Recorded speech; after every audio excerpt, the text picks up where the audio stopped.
Welcome back, McFly subscribers. This is what we're tying today. It's a Bling Midge. Now, I'll discuss this fly later in the video, but in case you haven't seen this channel before, this is McFly Angler.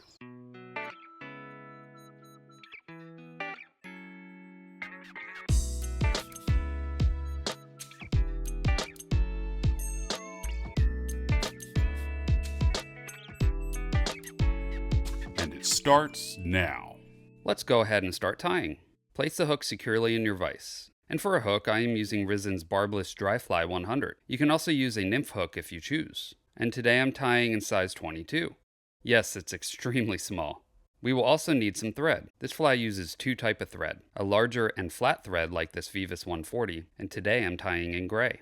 And also a finer thread like this Vivus 10-aught. And I almost always use black for this thread. And by the way, for the thicker thread, you can change up the color to whatever you want. Here are just a couple examples of what I like to use. I will show some different color flies later in the video as well. Okay, let's start with the thicker 140 thread. Start your thread about an eye length back from the hook eye and snip or snap off the waist. Now we want to flatten out the thread, so spin the bobbin counterclockwise to uncord the thread.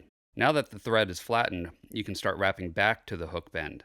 You can see how this is now winding on more flat, which will add a nice taper to this fly. I also use my fingernail to keep the fibers from spreading out too much and losing them over the back of the hook bend. Okay, now we're going to cord this back up, and that is done by spinning the bobbin clockwise. This is to create a rib on the fly. Okay, start making touching wraps up the hook shank, trying to keep these wraps as even as possible. Now I didn't like how that was looking, so I tried again to get that first wrap back just slightly to remove that weird bump.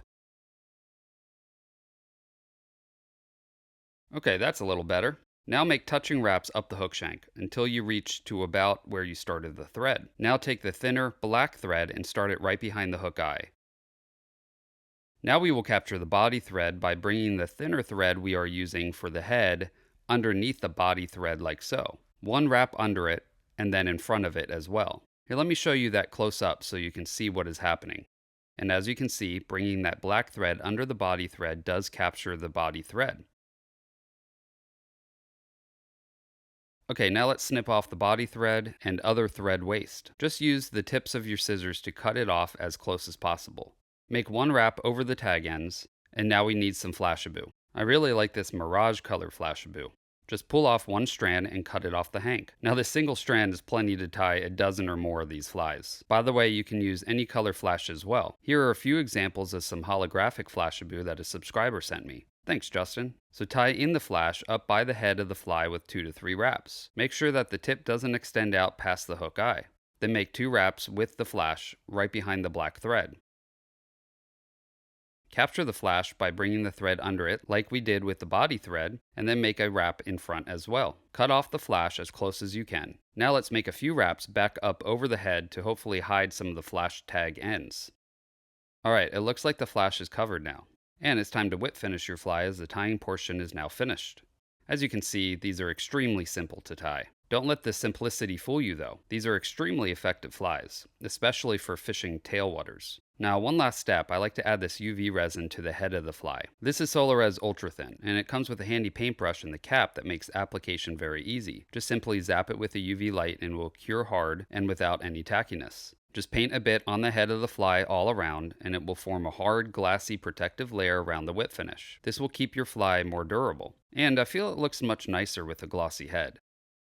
I wanted a bit larger head here, and to make it look even more glossy, so I'm doing a second coat. But that's not necessary. Boy, that is a slick looking little fly. What a great pattern these Bling Midges are. They represent a small midge pupa or larva extremely well. Yet they're some of the quickest and easiest flies to tie, once you get the hang of tying that body portion, of course. It just uses 2 types of thread and some flash. I mean, these are so cost effective and simple. My package of flashaboo will tie thousands of these, and 2 thread bobbins are also very inexpensive. Plus they can be tied in so many different color combos. So here are a few examples of ones I like to tie. Olive body, gold flash. Black body, red flash. White with blue. All black with a thinner body thread. Red with pearl. And cream and pearl. And as you can see, the color combos are really endless. And check out how slick that looks when not zoomed up. You can still see the ribs as well, but it just looks like a little midge bug. Now for the month of February, I have been tying a bunch of small midge patterns, starting off with the zebra midge, then the RS2, last week was the WD-40, and now we finish off February here with this Bling Midge. Midges are in the majority of rivers, and therefore are very effective flies to use. And almost all the patterns are also quick and simple to tie.